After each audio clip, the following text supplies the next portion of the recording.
Here I stand alone with this weight upon my heart, and it will not go away. Basically, it's a story about a man forced to face the truth about himself.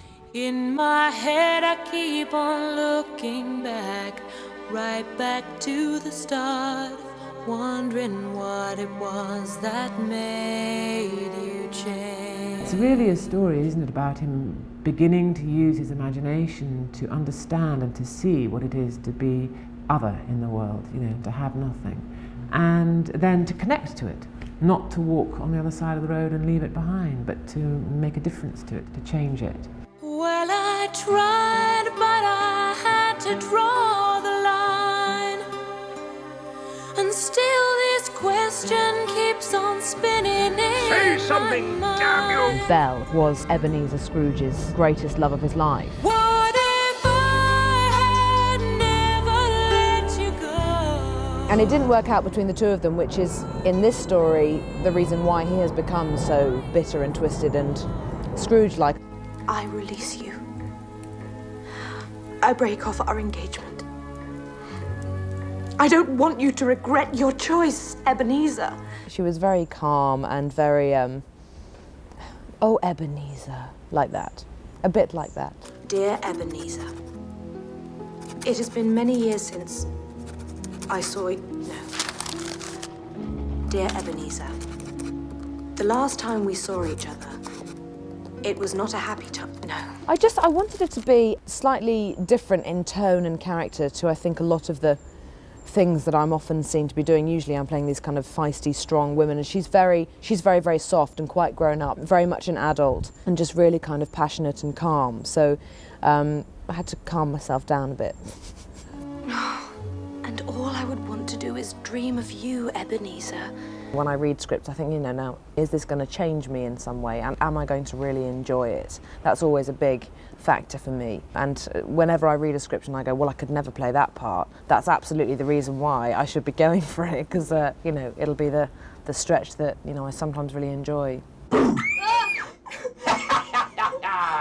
The other great thing about animation is that you're not tied to syncing to the lips of the animated figure, because you record all the voices first and then they go away and do the animation. So that is actually fantastic, because when you're doing another voice for a film, like when I was younger, I used to do a lot of voices for foreign films, and that's terribly hard because you have to match the lip sync perfectly. But with something like animation, you know, there's just so much more freedom. Ebenezer Scrooge? I must warn you, madam, to expect no sympathy from that quarter. But I don't believe this. They were the only buyers. Thank you, Mr. Leach. Madam, I am terribly sorry.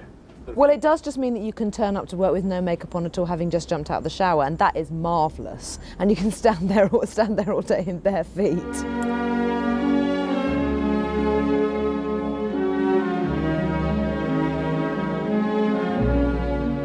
We recorded the voices for the film about a year and a half ago, and obviously they go off and do the animation, which takes a very long time. They came back at the beginning of this year, sort of 6 months ago, and said, look, the film's ready, but we've just been playing around with some things, and we've decided that the character that we asked Kate to play, Belle, should have a song, and a ballad has been written, and would Kate like to do it? Many roads to take, some to joy, some to heartache.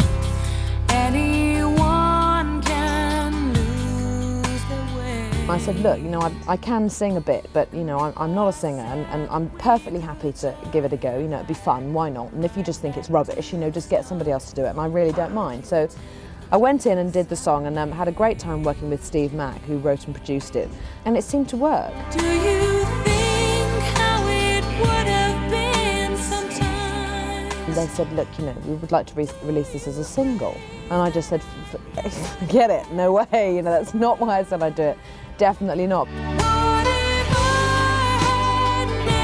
And I just suddenly realised that the press were just getting wind of the fact that I'd sung this song and it was going to be a part of the film. And I just thought, you know, the thing is, it is going to generate a little bit of attention because the fact that I sung it is a sort of a novelty in a way. So in actual fact, why not release it as a single and do something good with it? This is not me trying to launch my pop career. Please, no, I promise.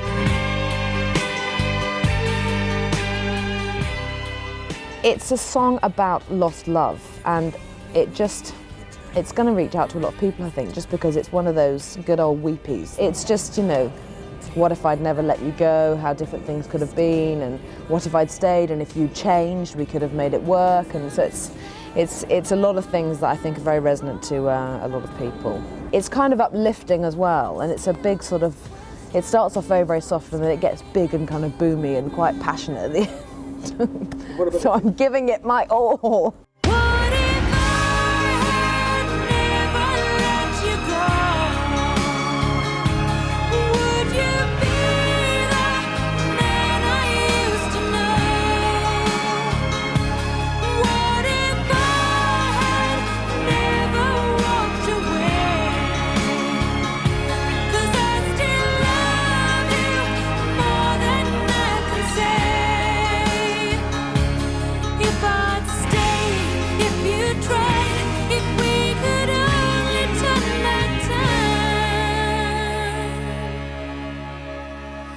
But I guess